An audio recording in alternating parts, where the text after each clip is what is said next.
नमस्ते। मैं डॉक्टर सौरभ जोशी हूँ और आज मुझे बहुत खुशी होती है कि एक बहुत ही इम्पोर्टेंट टॉपिक जो है ये वीनस अल्सर मतलब वेरिकोस वेन्स की वजह से होने वाली ज़ख्मों का इलाज या उसकी ड्रेसिंग और आफ्टर प्रोसीजर केयर कैसे की जाए, इसके बारे में आप एक डिस्कशन करने के लिए और आपको ज़्यादा जानकारी देने के लिए हमारे पास 3 वुंड केयर एक्सपर्ट्स हैं जो हमारे पेशेंट्स को बहुत सालों से मदद कर रहे हैं और बहुत अच्छे रिजल्ट्स हैं। तो मैं श्री नीरज जी, श्री प्रसाद जी और श्री रतन जी का स्वागत करना चाहता हूं और उन्होंने अपना टाइम निकाला हमें ये हमारे साथ ये इन्फॉर्मेशन शेयर करने के लिए।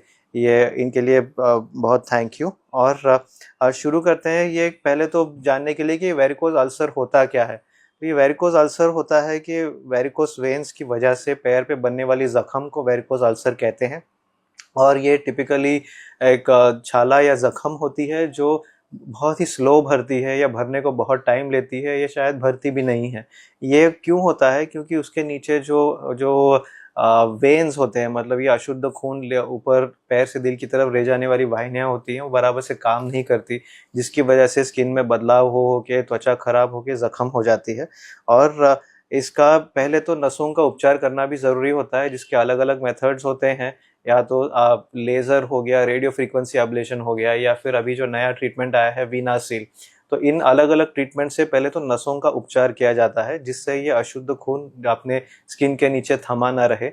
और इनमें लेज़र और रेडियो फ्रीक्वेंसी में नस को गर्म करके जला के बंद कर दिया जाता है।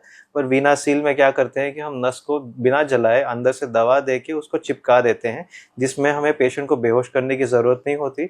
और ये जो एल्डरली पेशेंट होते हैं, जिनको हार्ट की बीमारी है, कुछ और हो, जिनको हम किसी कारण से बेहोश नहीं कर पाते, इनके लिए ये ज़्यादा सूटेड होता है, जिससे हम ज़्यादा कंप्लीट ट्रीटमेंट कर पाए और इनका हम इलाज बेटर कर पाए। तो ये जो हम अभी हमारे जो पैनलिस्ट हैं इनसे हम एक एक सवाल पूछेंगे जो हमने हमारे पेशेंट्स के हम सुनते जाते हैं, और इसका इनसे हम और जानकारी लेंगे। तो रतन जी, मैं आपसे पूछना चाहता हूँ कि ये वेरिकोस वेन बनने वाला है या वेरिकोस अल्सर होने वाला है, ये इसको पहचाने कैसे? अगर आपको कोई पेशेंट दिख रहा है कि भाई इनका शायद अल्सर बन सकता है, तो इसको पेशेंट कैसे पहचानते हैं? इसमें सर पैर में थोड़ा हैवीनेस हो सकता है, थोड़ा रेडनेस हो सकता है, या फिर वहाँ पे वूंड जैसा फॉर्मेशन हो सकता है उसकी वजह से। तो ये जो आपको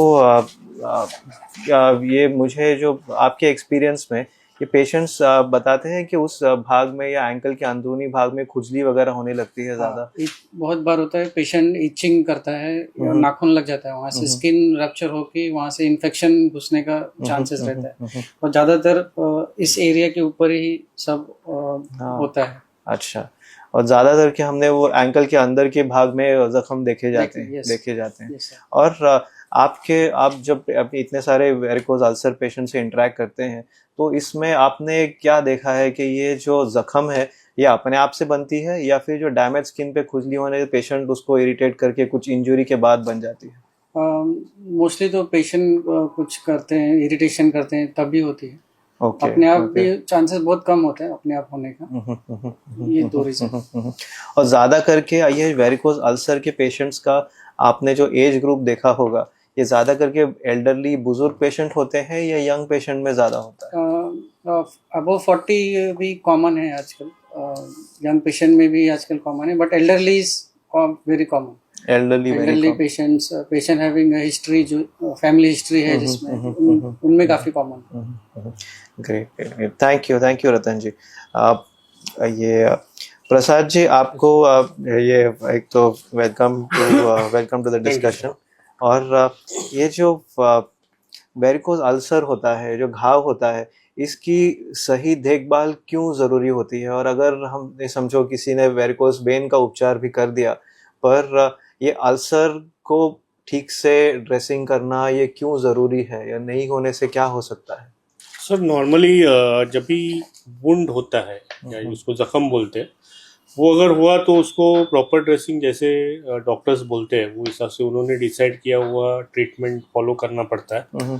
तो वो अगर नहीं करेंगे तो उसका डिसएडवांटेज एक है कि वो इन्फेक्शन बढ़ सकता है उसमें, ज़्यादा, पेन उनका बढ़ सकता है कंटिन्यूसली, और फिर पेशेंट वो चीज़ में इरिटेट होता है। और अगर वो पेन घाव ज़्यादा बढ़ गया तो फिर वो इतना इन्फेक्शियस वगैरह हो गया, तो डीप हो गया, तो फिर वो हील जल्दी होना बहुत डिफिकल्ट हो जाता है। तो इसका मतलब है कि ये जो नसों का इलाज करने के बाद भी स्पेसिफिकली वेरिकोज अल्सर का एक पर्टिकुलर तरीके से उसकी देखभाल यस, करना उसका बहुत जरूरी है। ट्रीटमेंट एक प्रोसीजर्स अलग अलग होते हैं। नॉर्मली सर्जन्स बोलते हैं किस तरह से वो किया जाए उनके हिसाब से, तो वो अगर प्रोसीजर्स फॉलो करके हम करेंगे तो वो ट्रीटमेंट सही ढंग से जाता है और पेशेंट थोड़े टाइम में हील हो सकता है। Thank you Prasad ji.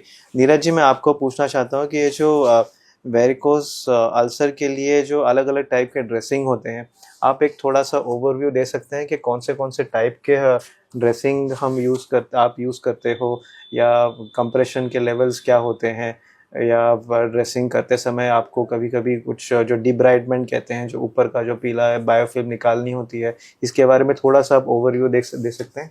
Sir, dressing कई तरह के आते हैं और हमको सिखाना है पेशेंट को कि उसका इस्तेमाल कैसे करना है या हम कैसे लगाएंगे।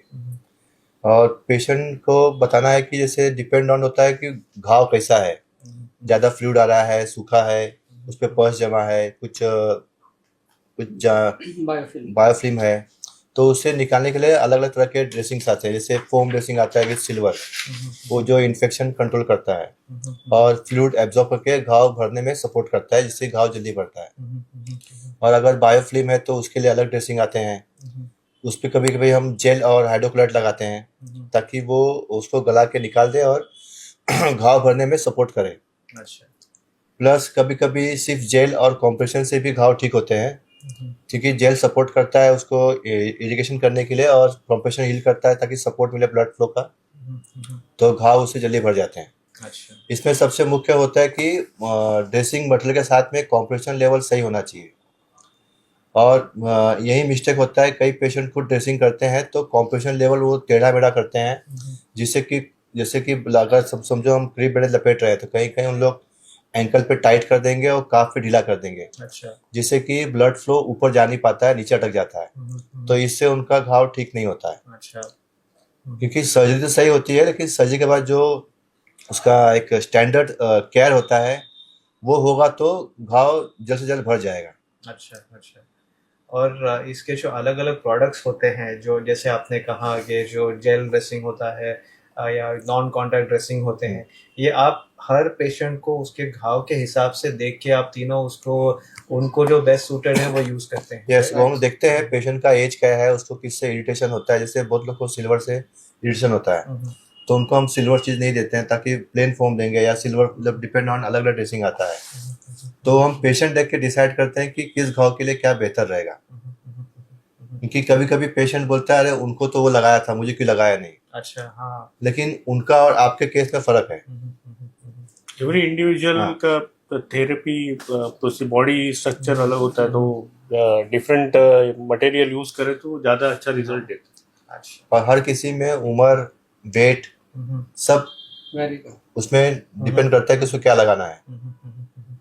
प्लस उनकी क्या दवाइयाँ चालू है वो भी हम सोच के बोलते हैं कि भाई इनको ये दे कि नहीं दे, कि कुछ दवाई रिएक्ट करती तो हम लोग सोच के लगाते हैं। अच्छा, एक स्टैंडर्ड मेडिसिन अगर कोई है तो ऐसा नहीं है, वो अलग अलग सिचुएशन पेशेंट का कंडीशन के हिसाब से करना पड़ता है। हर एक वुंड अलग है, हर एक वुंड के लिए ड्रेसिंग अलग है। सही है। Thank you Neeraj ji.